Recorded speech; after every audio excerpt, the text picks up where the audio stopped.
Welcome to Left, Right and Centre. I'm Vishnu Shubh on the program today. It is an exciting day for those enthusiasts on the Indian space program. I'm one of them, and I must admit the choice of topic for me was quite easy. That's because we've got Shubhanshu Shukla, India's astronaut, up in the space station.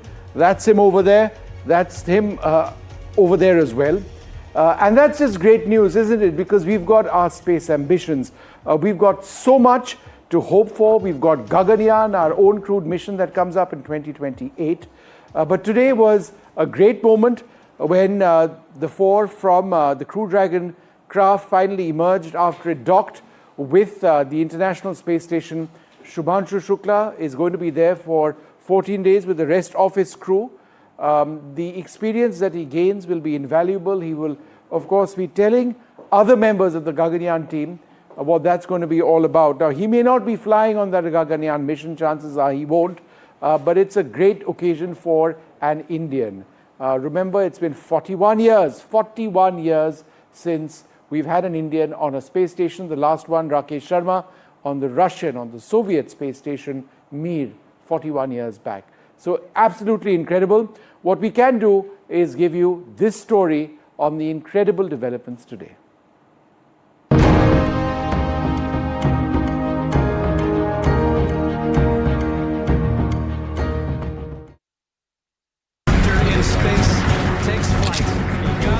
हम launch कर रहे थे तो मेरे space suit पे तिरंगा मेरे shoulders पे था. Floating into the space station, stepping into history and legend. Air Force pilot Shubhanshu Shukla wrote a historic new chapter in the country's space exploration story as he became the first Indian to float into the International Space Station. Gleaming with big smiles, Shubhanshu and his team of 4 astronauts entered the space station at about 6 p.m. Indian time after a 28-hour journey into space. Axiom 4's journey began at 12:01 p.m. on Wednesday, when SpaceX's Falcon 9 rocket blasted off from Launch Complex 39A at the Kennedy Space Center in the United States. The 4-member crew were greeted by the existing 7-member crew at the International Space Station with big smiles, hugs, and welcome drinks. So I am number 634. That's a privilege. No, but to be fair, it is a privilege to be amongst the few who have got the chance to see the Earth from a vantage point that I have been able to see now. It has been a wonderful ride. It has been great, and I was looking forward to come to space. It is something to look forward to as such. But the minute I entered the International Space Station and you guys, this crew, you just made me feel so welcome, as if you literally opened your doors, like your house doors for us. That's true. So, but it was fantastic. I feel even better. Whatever expectation I had of coming here, they were surpassed by the view. Of course, that's the big part of it, but by you guys as well. So thank you so much. I think this was fantastic. This is wonderful, and I'm very, very confident that the next 14 days are going to be amazing, doing, as you said, advancing science and research and working together. Thank you so much. The 4 then lined up for a photo op, drinking liquids from a foil packet. Together, they all now make the Space 11 at the International Space Station. Earlier in the day, the capsule carrying the 4 astronauts docked at the space station at about 4 p.m. The fascinating process of docking and the crew entering the space station was beamed live across the world. Shukla's proud parents watched their son write history with tears in their eyes, prayers on their lips, and pride in their heart. अब ये अंदर चले गए, अब कोई दिक्कत नहीं है. अब कोई दिक्कत नहीं है, बेहद खुश है. अब 14 दिन बाद उनका इंतजार रहेगा वापसी का. 14 वापसी का इंतजार रहेगा कि जल्दी से आए, जल्दी से मिले आके हम लोगों से. ये बहुत ही अहम पड़ाव था. उसके लिए उसने जो है अच्छी तरह उसने मेहनत करके जो भी सक्सेस प्राप्त की है, उसके लिए हम बहुत खुश हैं और बच्चे पर गर्व है. हमें पूरा अपने बच्चे पर गर्व है. The International Space Station will now be Shukla & Co.'s home for the next 14 days, where they will conduct experiments before returning to Earth. Astronaut Group Captain Shubhanshu Shukla created history for India, becoming the first Indian to visit the International Space Station. After a long journey, he will now spend 14 days at the International Space Station, conducting several experiments. But this is really the beginning of the Indo-US partnership in space. Beyond this, coming up is the NASA ISRO synthetic aperture radar satellite, the world's single most expensive Earth imaging satellite ever made. India and America exploring space together. And Group Captain Shubhanshu Shukla lays the first firm steps for India's Gaganyaan program. With Vishnu Som in New Delhi, Pallav Bagla for NDTV. All right, so Pallav with me. Pallav, we can all breathe. Yes, we can, finally. It's been several weeks, Yes. 3 weeks plus of delays. Then the mission went up and it worked after it blasted off. It was all flawless and so far it seems good. What is Shubhanshu Shukla going to be doing on the International Space Station? Right now he must be sleeping. His first night at the International Space Station to enjoy a sleep more than in the Crew Dragon. It would be an outstanding feeling to do that in microgravity. Not easy. Yeah. He was not feeling well. He also said that he was having a heavy head, which is normal. Space sickness is normal, but they settle down. He has a flight surgeon or a doctor attached to him, Dr. Punna Slok Biswal. He will take care of him. But now the heavy load and work begins. Yeah. They have over a 12.5-hour schedule for every day where every minute is chalked out. And he will be doing 7 India-specific experiments. They are fairly basic experiments. India is doing astrobiology for the first time, so we couldn't have expected very complicated ones. He's also going to be doing 5 human biology experiments which are NASA ISRO specific. The details of that have not been revealed at all. Why? I do not know why, but they have not been revealed. That's going to be done between NASA and ISRO. There are 2 outreach events and 1 talk with a VIP. I leave that to you. For you to guess. No prizes for guessing. Yeah. But it's going to be a packed 14-day. He will have to spend time. His body clock has been adjusted to what is called London time or Greenwich Mean Time, because the space station works with that. I see. All of them. Countries have decided they will work with Greenwich Mean Time. So his body clock in the quarantine itself was adjusted to that. And now really the hard work begins. But this is really the first step for India's Gaganyaan program, because he's going to bring back experience which will contribute to India's massive leap in space, which is to send an Indian from India. So he's learning, and he said these are the first firm steps for India's Gaganyaan. He's very young, he's 39. He's going to be bringing back lots of wisdom. Alongside, India did send Group Captain Prashant Balakrishnan Nair. He's as a backup. He's 9 years older. It was the oldest of the lot of the 4. So India chose correctly the oldest and the youngest. He was the backup. The youngest will give a lot of things, and Prashant Balakrishnan Nair also must have imbibed and soaked in everything. All of that will contribute to our human space flight program. End of the day, India wants to be ready if there is ever a need for humans to leave Earth and colonize someplace. India should never be left behind. Who will India's Gaganyatris be on Gaganyaan? Will it be Shubhanshu Shukla? No, given his experience, how does that process go? It's a very tricky process. Being an astronaut is a very risky business. Group Captain Shukla has become an astronaut in less than 4 years after selection. Mostly astronauts spend about 8 to 10 years on Earth before they become astronauts and before they are able to fly. So within a year of getting his wings, he has become an astronaut. So on the Gaganyaan program, it could be one of these 4. It has to be one of these 4 because they have been trained, they are test pilots. All countries, whenever they do first-time vehicles, they send test pilots because they have the skills of navigating and managing issues if they happen. So it will be one of them. It could be any. It could be Angad, it could be Krish, it could be Prashant Balakrishnan Nair, it could be Group Captain Shukla, who could be, I'm sure at that time when we choose, it would be the right person. It's just basic question. Gaganyaan first mission, is it just one astronaut? Right now, what India has said, the capsule which is being developed for Gaganyaan can carry up to 3 astronauts. So India has said we'll send up to 3 astronauts for up to 1 week. That is the plan. But my own instinct is it could be 1 or 2, and it could be well for 3 days. Because you don't want to take a risk, but you don't want to send a single person also, because you need a buddy. So it could be 1 or 2, because the more people you have in the experimental vehicle, the higher the risk, but you need also a buddy. So this is just the beginning. Gaganyaan, as of now, the plan is in 2027 to have the first human space flight from Sriharikota, and then the plan is to have another crewed flight.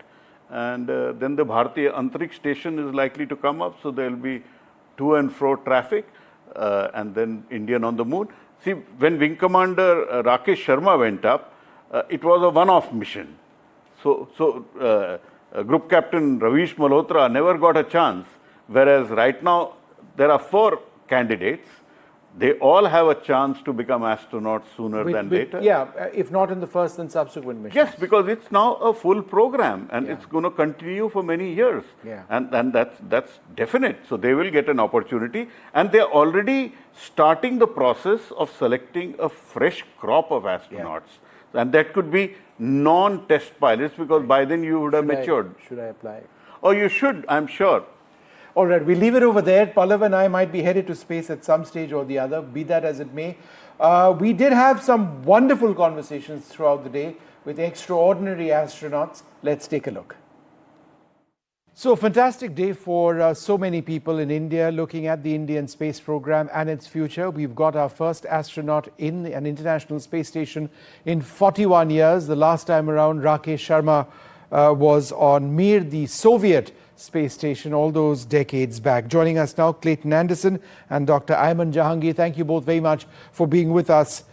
Clayton Anderson, in the context of India, a nation which has distinct space aspirations, just getting an astronaut on board the International Space Station, how do you see this to be important?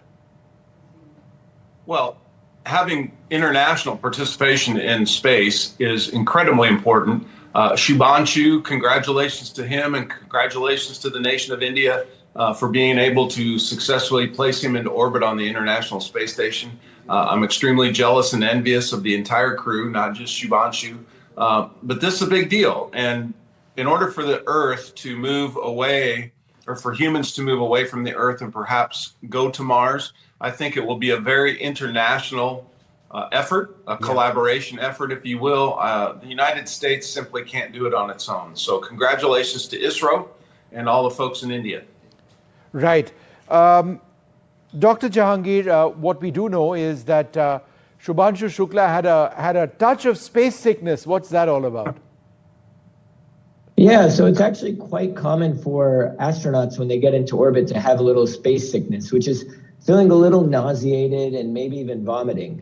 Typically, it lasts about 3 days, and the reason it occurs is because what your eyes are seeing is different than what your inner ear is telling you. So here on gravity, which is what humans know and where we live, it all works well together. But when you get to space, that can be a little unusual for your body to adjust to. So it's not surprising, especially someone like Captain Shukla, who is an Air Force pilot who has lots and lots of experience flying. It's not uncommon. So I'm not surprised that happened, but he will be feeling better, I'm sure, pretty quickly. But how do you fix that? Or it just goes away? So there are yeah, it does just go away after a couple of days. Your body readjusts, but there are medications that astronauts do take when they get into space that can help. Just like if you were to get motion sickness on a boat, same kind of idea. You know, Mr. Anderson, one of the most amazing parts of what we saw today was the high-resolution footage every moment of Crew Dragon coming in and then docking with the International Space Station. That's something that's completely changed the entire space experience, hasn't it, for people around the world? Perhaps will add to enthusiasm for watchers around the world who would otherwise have thought space as being, it's been there, it's been happening for a while, been there, done that in a sense, but it adds a new dimension, I would suggest. It does. And first, let me tell Shubhanshu that motion sickness and all that will go away. And I feel his pain.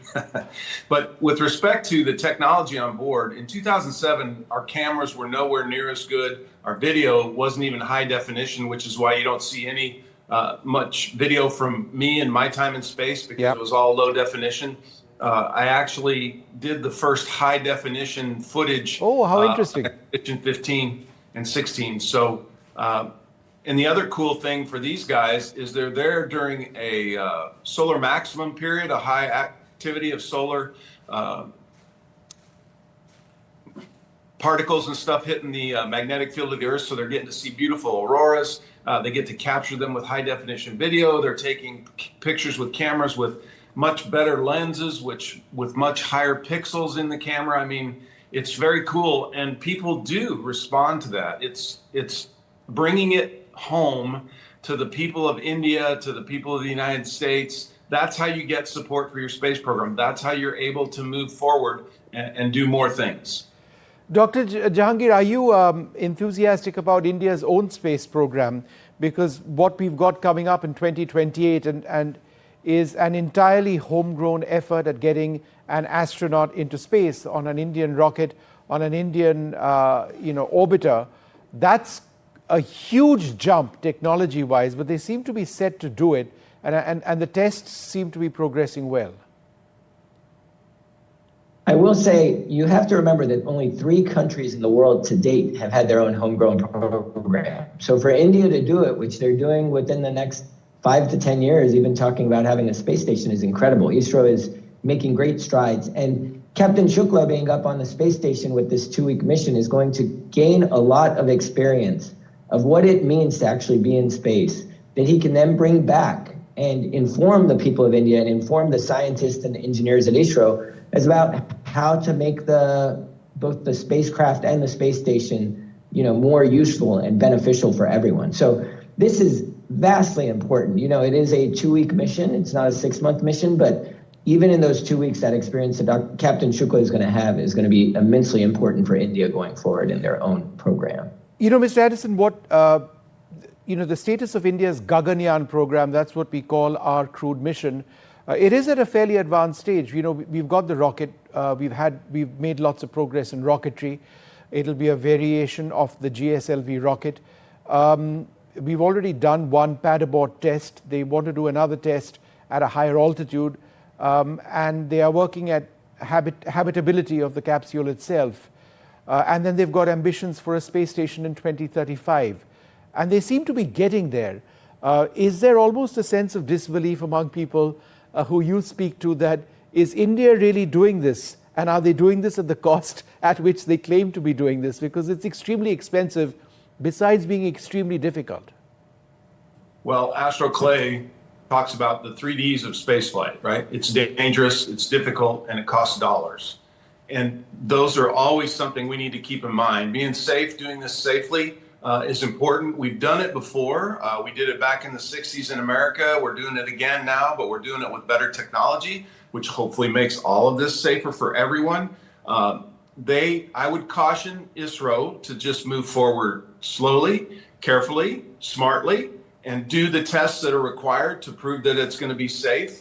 Because if something bad happens to Elon, to Blue Origin, to ISRO, to any of these countries trying to launch humans into space, we run the risk of setting things way back, right? And that's what we don't want to have. We want to be safe going forward. We want to be smart because it is dangerous, it's difficult, and it costs a lot of dollars. All right, great speaking to both of you. Thanks very much for being with us and sharing your thoughts on, on the Indian space program, Shubhanshu Shukla at the International Space Station, and a lot more. Thank you very much indeed. At this stage, Neil deGrasse Tyson, the American astrophysicist and writer. Mr. Tyson, thanks so much for being with us. We are congratulations. An emotional people, we Indians, and we get a bit emotional, sometimes too emotional. But it is a big moment. You know, it's a moment of pride to see one of our countrymen up at the International Space Station. It's taken far too long. You know about our space ambitions. So could you reflect on what this means for a country with a developing space program? Yeah, I can tell you without hesitation that an astronaut representing a country upon returning to the country is a hero. Let's just put it out there. They're a hero. People will line up to take photos with them, and it's the way I joke about it and I say, no one has ever given a parade for a robot, okay? But we do it for people. When one of our own does something heroic, is on an adventure and comes back to talk about it, that's important. And so another way to think about this, we should all look forward to the day where this is no longer interesting because it's happening so often. And when you reach that point, then you can truly declare yourselves to be a spacefaring nation, where it's just, I got another mission going up this week. Cool. We'll find out when they get back, what they've been up to. And I want to say something quick about these images we've been seeing. Yep. I just want to remind you, everyone in that scene is weightless. Yep. So they could have had fun and had one of them completely upside down, alternating, and they would feel no different. So they all lined up just for the camera. I just want you to know that. Yeah. There is no up or down when you are weightless in orbit around the Earth. I think it's people around the world would have seen images and videos like this for so many years, and the quality of the video just keeps getting better. But I think, Mr. Tyson, the point which I'd like you to reflect on is the fact that there's nothing ordinary or easy or simple about human beings being in space, right? It is incredibly difficult. It was in the 60s, and it is now. Yeah, so I cannot overstate the fact that at the end of the day, yes, it is rocket science. And the number of scientists and engineers and administrators and way back in there, the funding streams, all of this has to work. And when it doesn't work, it puts lives at risk. And so, fortunately, we've had many steps tested and retested, which has reduced the risk, but the risk is not zero. And astronauts have died, not only on the launch pad, but in space. And so, yes, we should never take any of this for granted. And there's the saying that we say in the United States, maybe other countries say it too. We say Godspeed to the astronauts. And, the very word goodbye came from a time that's a contraction of God be with you, when you left the city walls. And it was very dangerous moving between the cities. So you looked for divine protection where it was most dangerous. Well, when our first astronaut, John Glenn, was in space, 1962, the headline was Godspeed, John Glenn. A dangerous thing to be traveling that fast on an adventure hardly tested by anyone. And so, yes, this emotion is still with us when we see our astronaut heroes take these voyages. Dr. Neil, this is Pallav Bagla from the NDTV office. Welcome to the broadcast. There were many Godspeed moments for this mission. While they were still on the ground, there were several delays. And when astronaut Peggy Whitson came into the International Space Station, she spoke about the long quarantine. We had several issues. And then as the mission was lifting up, we also had two anxious moments with the fiber in the hatch, and then the wind file not uploading. What do you have to say for that? These were very anxious moments for this particular mission, and a 30-day quarantine? Is that the longest you've ever heard of? Maybe, but I mean, they're all professional. Remember that. So, and I'd rather, delay the mission than take the risk of not having it ever succeed. So we can be frustrated. What's the delay? Wait, fix the delay. No, take your time fixing the delay, because I don't want to raise the risk of harm that is already inherent in the entire operation. So yes, I think you were very close to this mission, and every little step.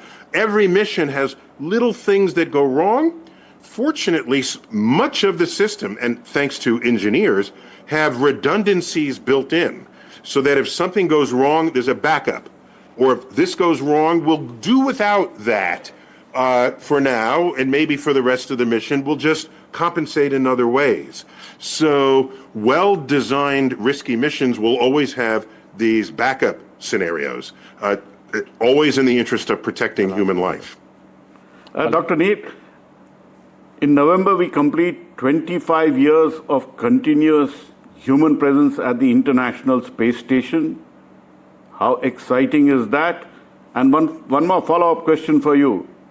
In 25 years, we've invested billions of dollars of taxpayer money on the International Space Station. Which is 1, 2, or 3 blockbuster research which has emerged from the space station? Well, so I think the way you need to think about it, well, of the many ways to think about this, for me the most important is not listing the achievements or the scientific research and the results that come from it. You could do that, but I think there are other forces operating. For example, just the national pride of each country that has an astronaut represented on the space station. If I read correctly, each of the Polish astronaut, the Hungarian astronaut, and of course the Indian astronaut is their first time to the space station. And this is very important in the countries for which they are represented. And what I'm getting at is, that space exploration and launches and landings and space stations requires fluency in science, technology, engineering, and math, the STEM fields. If you're a kid wanting to know what should I do when I grow up, and you see this happening in space, it is a force of inspiration that rivals a force of nature unto itself, driving interest in the STEM fields. And the STEM fields are the engines of the future growth economies of the world. So an impact can be measured by other ways beyond just a checklist of activities that have been conducted. You can try to measure the force it has on a culture and on civilization. And I'll tell you this as well, that it's the STEM fields that stand the greatest chance of lifting a nation out of poverty, because this is where economies are born. This is where high-tech industries, quality jobs arrive. And so when I think of space, I see it as a force of inspiration, not as a checklist to see what did you accomplish today. Dr. Neil, India has a program going up to 2040 for which the government has invested a huge amount of money, which is to land an Indian on the moon by 2040. So the roadmap is quite clear for India. For you, sitting from your perch, that India will soon have its own human space program, an Indian space station, and land an Indian on the moon, and be a developed country by 2047. Does that sound good and exciting to you? It's always good to have the goals. When President Kennedy said, we will land a man on the moon before the decade is out, we felt that we said, we don't want to make a liar out of him. Let's go ahead and do this. And by the way, I want to add to what you said. So it's not just an Indian space station and an Indian landing on the moon. You hinted at it, but I want to drive home. Part of that goal is that it's completely top to bottom Indian-produced technologies.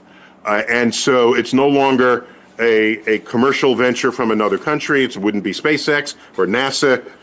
So you'd be doing it on your own, and that is another source of pride that I know we had when we were going into space, we, the United States. So So I wish India well. I wish them luck. Sometimes you need a little bit of luck as well.